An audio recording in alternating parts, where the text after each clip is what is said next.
Hey there, hey there, hey there, chat, and welcome to London, somewhere in London. I think it might be Fitzrovia. It's your boy, Tim Senna, the internet's busiest music vlogging, hyperactive nerd.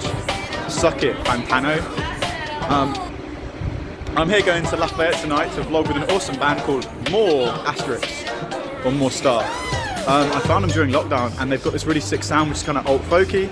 Also, one of the people making up the duo that is the band used to be in Portugal the Man, who was so incredibly massive they were on FIFA, so it's a big tick for me. Seem like a very cool band, excited to see what they're up to, and yeah, let's do it.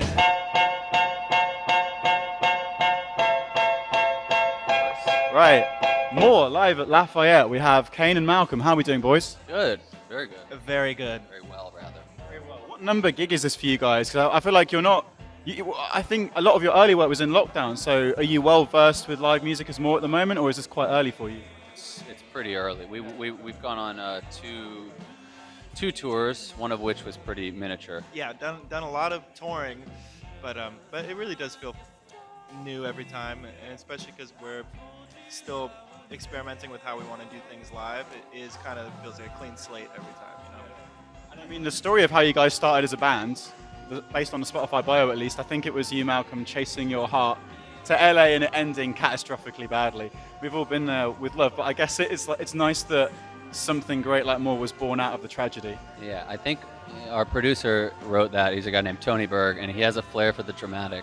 So, you know, she's a nice girl, and it wasn't catastrophic, but yes, I followed my heart. I don't want to call anyone out. Yeah. She read the bio, do we know? She has. She texted me about it. Yeah. But something more, like, what is the essence of that for you guys? Because I think in terms of the genre and the feeling I get from you guys, maybe like alternative folk, I was feeling stuff like Grizzly and Department of Eagles, but I feel like you're really starting to kind of carve out the sound in it. The other day, as Paul Simon meets the Strokes, which that's great. Love both of those acts.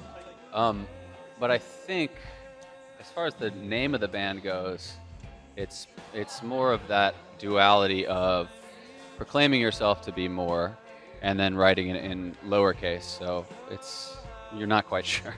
Yeah. Sure.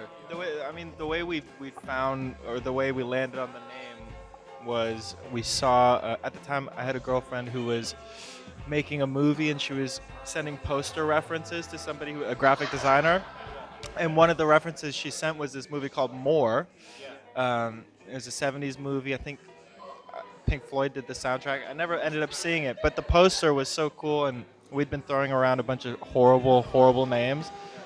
And I saw that and loved the font, loved the look of it, loved the sound of it, and I sent it to Malcolm. We kind of both liked it and didn't turn back. But yeah. Plagiarism. Just a low-key plagiarism. Well, it's interesting that it's stylized in lowercase on purpose then, to have a great... Yeah. You're both quite into your 1970s aesthetic then. I think there is something that's almost older than your years about you, maybe like the Kubrickian aesthetic, and I think you both seem very visual people. Like I think I can see from your Instagram and obviously your experience, you're out in LA, I'm sure you know filmmakers. What's interesting aesthetically is that due to the internet era, I feel that aesthetic cycles come much more quickly. So typically it was in periods of 30 years. You'd have the 90s are very much like the 60s, the early aughts are like the 70s. And now you have, in 2018, you had an 80s revival. In 2020, you had a 90s revival. Now you have a 70s revival, again, via the aughts. So you're trying to keep up with these fast-moving cycles, and you do your best. But yes, we definitely are attuned to the aesthetic nature of things. And we're living in an era where, whether we like it or not as musicians, it's kind of very important to think about how you look as well as how you sound. Is that something you guys embrace? Because it's clear you're very switched on to that, but I think we were having a conversation outside about how, you know, in an ideal world, the music could be the focus, because bands like Radiohead obviously show that what's most important is the music, and if you just look to the aesthetic, you go, oh, who are these scruffy kids? Always with us, it's always going to be the music that informs everything else. But that being said, it can be challenging sometimes, all the new outlets and all the new mediums in which bands kind of, or otherwise, have to promote themselves. But it's exciting because there are all these new palettes to mess around with. It's frustrating when you're new to it and you don't know how, you haven't found your way of kind of doing it artfully yet. But once you get over that hump, it's as exciting as anything. We were just talking about how very early on you feel that every single choice has such weight to who you are. It's trying to explain to some audience that doesn't actually exist yourself as an individual or as a duo, and it's just not necessarily true. You have to think about things conceptually and give yourself those kind of constraints, but overall it's a lot less than you would initially expect. Yeah, I think it's really interesting as musicians as well, because you look at Arctic Monkeys' latest album, The Car, and that's a band with mass appeal where they've almost gone against their own fan base and they're making an art rock album with real 1970s film equipment. That must be very inspiring for you guys as artists, knowing that you can do that and still be like a stadium rock band. I haven't heard that album yet. No, I haven't either. But something I do appreciate about bands like the Arctic Monkeys in 1975 and Caroline Polachek and a number of contemporary artists who kind of straddle this line between artfulness and pop culture. Because they're sort of independent in a sense. They are, and there's also there's a quality that all those people have where they kind of build something up and then they take a left turn. And there's a contrarianness about that I think is more inspired than it is arbitrary, and I always like that. I'm kind of with people on that. I think for me, in the recent living memory of music, Billie Eilish's debut, that felt like a point where it was exciting because I really feel like she's an auteur, and having spoken to some people I know who work with her, I think she's very much with Phineas heading that movement, and it does show that you can have mass appeal pop that has the artistic integrity and the creativity. Yeah. Yeah, it's just the hardest thing to do, but I agree, she does it brilliantly. Her and Phineas are great. It depends on what your end goal is. For those kind of artists, they garner an immense amount of respect, which I feel that's something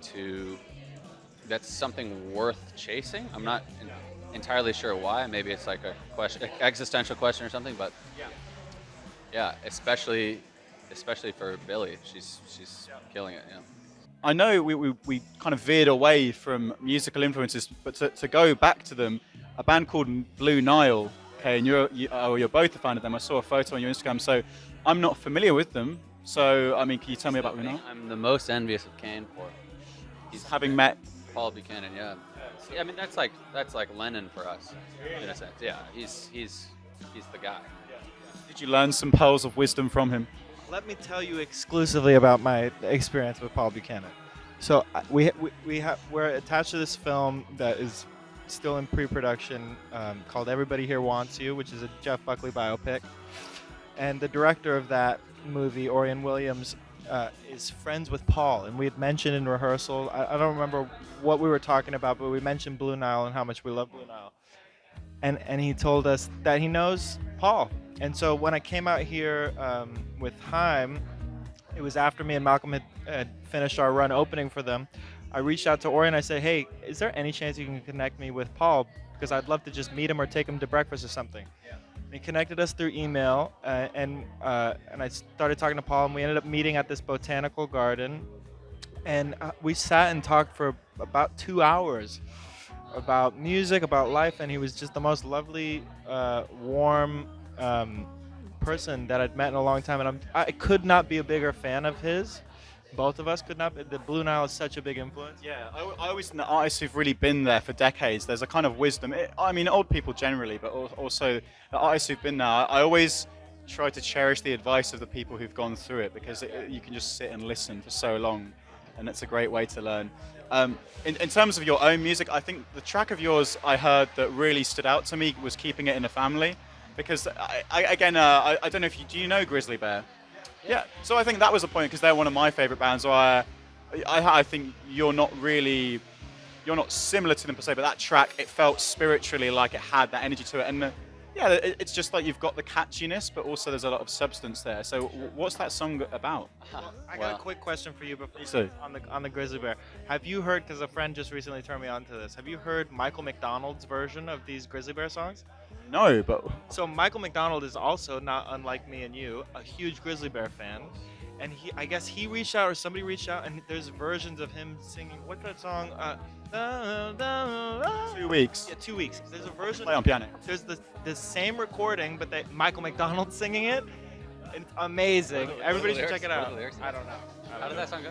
2 weeks. Here could I always. It's so good. And the weirdest part about this is that Michael McDonald went on record saying that he thought if Steely Dan had stayed together, they'd sound like Grizzly Bear, which makes no sense to me.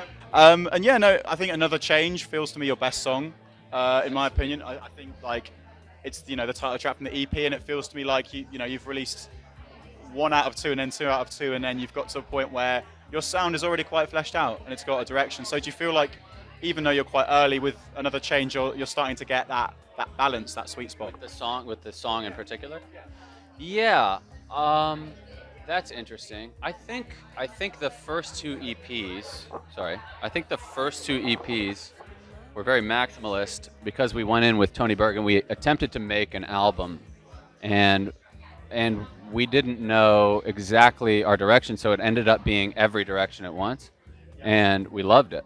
But what we did for the third EP, which is titled Another Change, is we produced that mainly ourselves, with Kane taking the lead on that. So that was mainly an experiment of what we could do, just writing everything in-house, producing it in-house. So that song came about because I had just gone back I had broken up with an ex-girlfriend and had moved back to Birmingham, Alabama. So I was back there recuperating, I suppose, for about a month and a half, and I felt I had to do something. So just... You did a photo shoot with Phil Chester, which I found very interesting as well.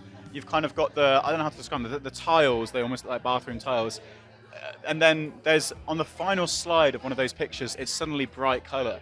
So could you talk to me about that photo shoot and the kind of, were you creatively involved in the look of it, or was it very much Phil's direction?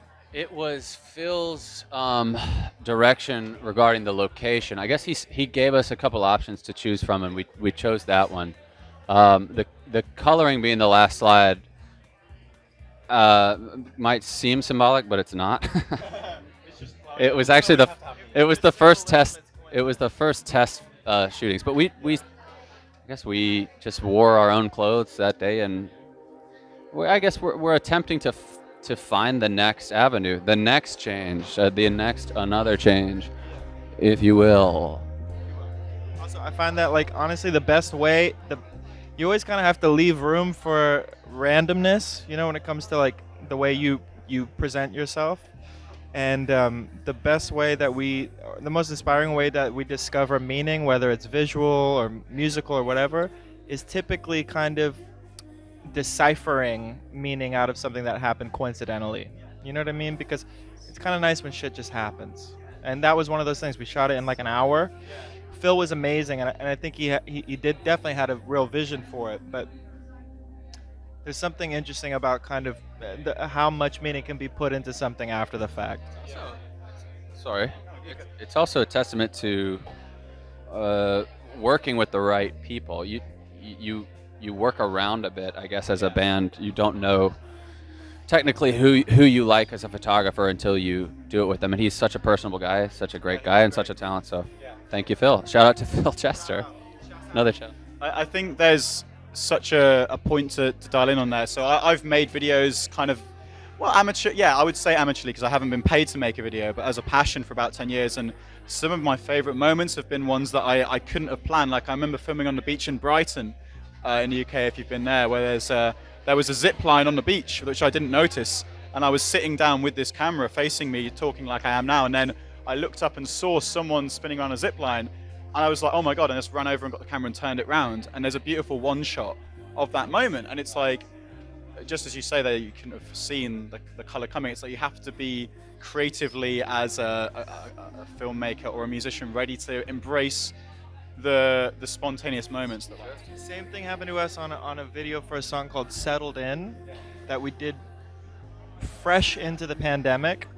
So we had we went on a shoot with the director was Justin Hopkins, who's also amazing, and we shot in a day at a couple locations, and the last location was this rooftop in downtown LA, and we're shooting up there, and I don't think I think we were getting like an insert. It was just gonna be us on the roof, but there was a warehouse fire, broke out right when we did it, and a plane through. So Justin, like, who also is very much attuned to that kind of thing, pivoted and shot it, and it kind of became like the narrative of the music video, which is amazing. You gotta leave the door open. Leave it open. That is incredible. It's the more ethos. Embrace the warehouse fires in your life. Fires. Whatever. Yeah, comment in the video what your warehouse fires are, because it has to be an extended metaphor now, of course. So, I believe you're a fan of motorsport. Is that right, Malcolm? So, what motorsport are you into? Formula One, other stuff? Absolutely, yeah. Also interested in the semi-amateur racing of SCCA, which is it's United States based. Yeah. So my stage name is Tim Senna, which I take from Senna, the Formula One driver, because I'm a big fan of him in the film. He's the best of all time. Well, there you go, the best of all time. So I watched the film about him and was so inspired. I was like, have to say Lewis Hamilton also. well, yeah, Lewis is the go. It's going to be Lewis or Ayrton. So are you into watching Formula One now? Like, I think Drive to Survive on Netflix has reinvigorated it. I love Lando Norris and McLaren these days. Yeah, there are personalities in that show that are better suited for that kind of thing. Yeah, so I think that might tamper with your opinion of them as a driver, which is kind of interesting. So yes, Lando is an incredible driver. There's no doubt about it. He's also a very, very Netflixy driver. Yeah, and a Twitch streamer as well, which is part of it. I'm on Twitch now. He's fantastic, yeah. If you could have one Formula One driver come to a Moore gig, who would you pick? Lewis. Absolutely Lewis, the go. I mean, his fashion as well. I think he's treating a paddock like it's a Met Gala sometimes. Yeah. He's wonderful. Guys got style. Style. I love you. Yeah, that's actually the end of the final stage of the interview is you karaoke. Sure. I'll spring it on you. Yeah. What do you want to karaoke? I haven't planned. I have a blue crim bus. Without you, I'll be so blue. Oh, just a thinking about you. On decorations, excuse me, tons of white on a red Green Christmas tree. I can see what I can. Well, I don't know the words. Don't mean a thing. It's a Leonard Cohen song, baby. If you're not here with me. Time to learn it. What's your favorite song of all time? Muse, Citizen Erased. Wow. A band called Muse. For us, please. Dun, dun, dun, na, na, na, na, na, na, na. Break me in, teach us to cheat. Wake me up inside, get me up and save me. I mean, doing karaoke with you guys, yeah, I'm going to tell my grandkids about that, I feel like, one day, when you guys are playing stadiums. I bleed it out, digging deeper just to throw it away. Do you guys have, like, what are your karaoke songs? Because I imagine you've been karaoke. Oh, I'm from Alabama. It's Eric Church, Springsteen, every time. To this day, I want to hear that song. Yes, I can, if you'd like me to. But I'd rather do Eric Church, Springsteen. Looking around this room, if we had a karaoke with some people in this room, I think it would be like a James Corden sketch. See, my problem is I always panic. I like, in my free time, I go to karaoke enough where I'm always like, you know what, I need to figure out, because you kind of have to know a song pretty well to do it properly on karaoke. And I'm always trying to prep them, and then I panic when I'm there. Good one for you. Take on me. Take me on. Oh, I don't even like it. Don't even like that song. Don't even like it. Well, I'm gonna say it. I'm gonna put it on record here. No offense to anybody who likes it. Offense, actually. Umbrella by Rihanna. For you though? What if you beatbox a karaoke? I could do that. There's a new rave band called Klaxons who did a mashup with Rihanna. So they did a mashup of Golden Scans and Umbrella at the Brit Awards in 2007. It's incredible. Do you know a band called? I saw that guy walking on the street just yesterday. Really? James Ryan? I don't know if that He's married to Keira Knightley. Yes, that's the one. He was wearing a lovely green overcoat. He looked cool as hell. I admire him so much. When I was a kid, I just wanted to be him. That was my first ever gig. Klaxons was my first ever gig. That day at the Tube, man. It was your moment. Introduced me. I think there hasn't been a band like Klaxons for so long that we're missing new rave. We need to bring new rave back. I've got an idea. Okay, so what I want to do is I want to start a band, a cover band, and We're asking you the questions. it'll be It'll be the Claxons. It'll be Kelly Clarkson songs in the style of the Claxons. They'll be called Kelly Claxons. What's sure, but what's I like it. Since you've been gone. is that her? That one. Do you know Fontaine's DC? Yes. Do you know the song I Love You? Okay. Selling genocide and off-cut pride, I understand. I had to be there from the start. I had to be the fucking man. It was a clamber of a pride. I sucked the ring off every hand. Had them plying me with drink, even met with their demands. And I loved you like a penny loves the pocket of a priest. And I love you till the grass around my gravestone is deceased. And I'm heading for the cokies. I will tell them about it all. About the Galafina Gale and the Felafina Foul. Now the flowers read like broadsheets. Every young man wants to die. Say it to the man who profits and the bastard walks. Boy, the bastard walks by. Say it to him 50 times and still the bastard won't cry. Would I lie? I actually did it wrong. I can do the whole thing. I can do because I got it a bit wrong. It's like This is the English equivalent of Eminem? yeah. Yeah. Of someone rapping I Eminem. want to figure out how to pull that off. You need the accent, though. You do. You had to be the fucking man. Selling genocide and half cut pride, I understand. I had to be there from the start. I had to be the fucking man. It was a clamber of a life. I sucked the ring off every hand. Had them plying me with drink, even met with their demands. When the cherries lined up, I kept the spoilings for myself till I had 30 ways of dying looking at me from the shelf. A cloud parting smile I had, a real good child I was. With this islands run by sharks with children's bones stuck in their jaws. Now the mornings run with cokies trying to talk you through it all. Is their mammy Fina Gale? Is their daddy Fina Foul? And the flowers read like broadsheets. Every woman wants to die. Say it to the man, prophets and the best walks by. Yeah, and you know it's like a political song, not a love song. It's like masked. It's all about like the IRA and growing up in the What's Troubles. his name? He has a very Irish name. Grian Chatton. Grian, yeah. I don't know how you say Grian. No. Fucking country is. I like them very much. We love Fontaines. I've met Carlos, really good guy. No way, yeah, he was the one who accepted the Brit Award, wasn't he? That's very cool. So a more Fontaines DC collaboration. Although I've just butchered their song, God knows that would be like. Could it meld? I feel like if there's anyone who could mold it, you could. Honestly, the best shit is that stuff that doesn't work. It's not supposed to. That's true. I think you guys know Suki Waterhouse. Do you like her music as well? Because for me, like, good looking, some of her music, discovering that I knew her obviously as like a muse. I can't think of another word for Suki, but the fact that her music is just so ethereal and so incredible, like good looking especially. Are you inspired by her music? She's great. It's Definitely. written about us, actually. Talking about you. Yeah, that one particularly. Good looking. It's about you. I think, yeah. Are you gonna like TMZ Yeah, and coolest place in the world was about Kane's studio. Yeah, right, exactly.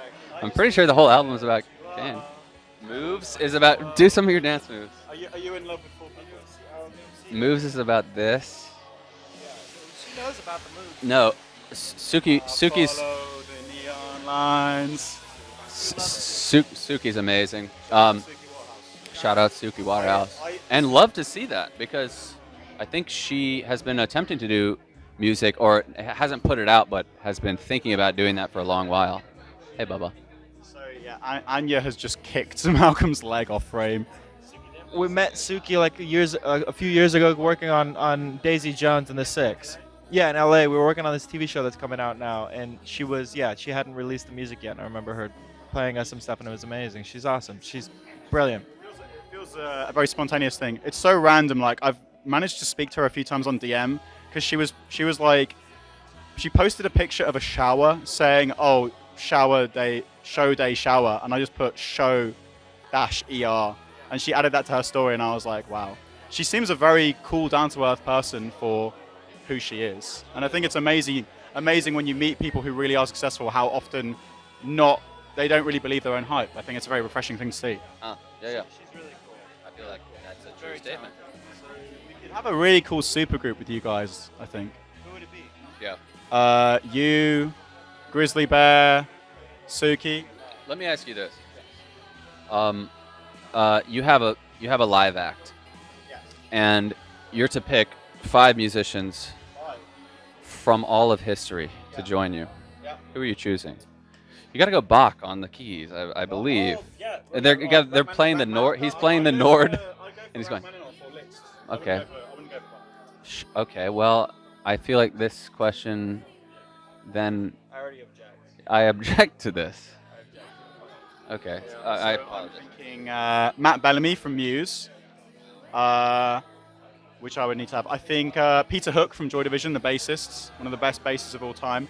Who are good drum? I mean, Jack Bevan from Foals is one of the best drummers I've known. There's an artist called Joy Crooks, whose voice, yeah, you know Joy? Yeah. I used to live with a guy named Blue May, and he produced that album. Shout out Blue May. He's the best of all time. So, and I know both you guys, because I've got to have you guys on.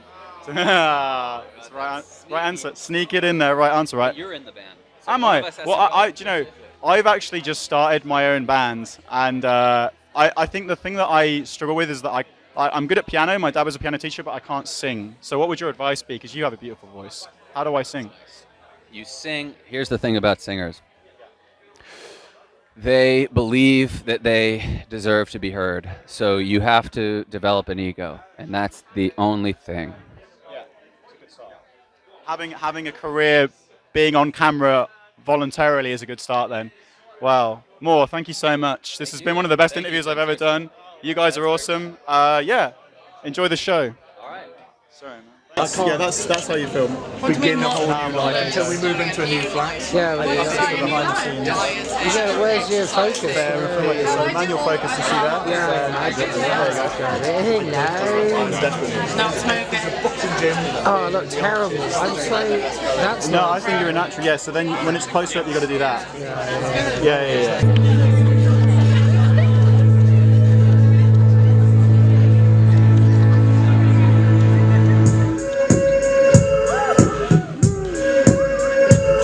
You're still the thing I'm worrying, can't tell you much of anything. My timing isn't what it used to be. I wouldn't want to sell you out my undercover runaround, but lying don't come to me as easily. When all that it should take is honesty, we're keeping it in the family.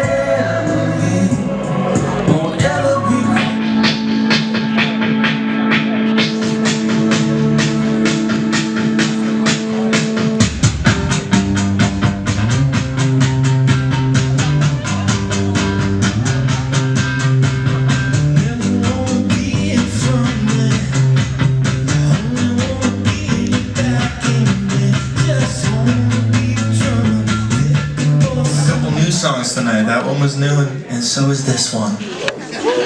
Probably all new to most of you. Hear that? No.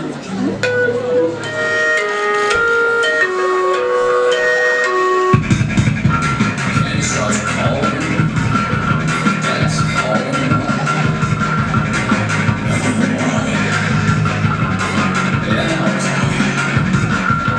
Keys out.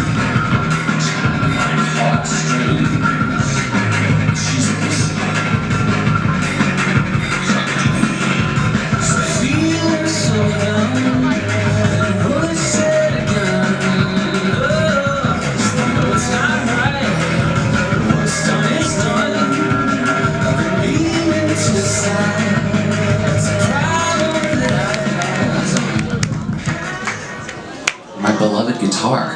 It's a shattered. What happened? Let me see. I just named this guy Napoleon because it's a Waterloo. We'll get it fixed. We'll get it fixed, but We all made history now. that's my favorite guitar.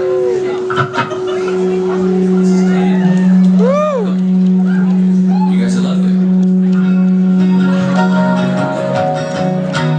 I know that man is moving. I can see it in your stare. You have a chance. It's not a pick at you, but you're aware. I saw this object. It sounded great. It's gonna be a great show. Yeah. This feels like a storybook, like unfolding upon us. Like a pop-up. That was deep.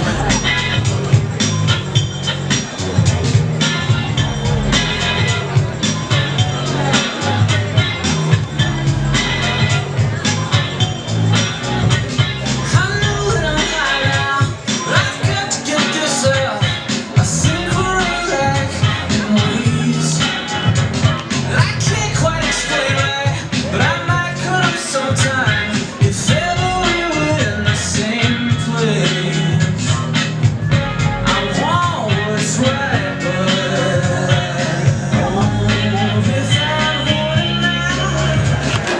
so bummed about my guitar. I can't get over that.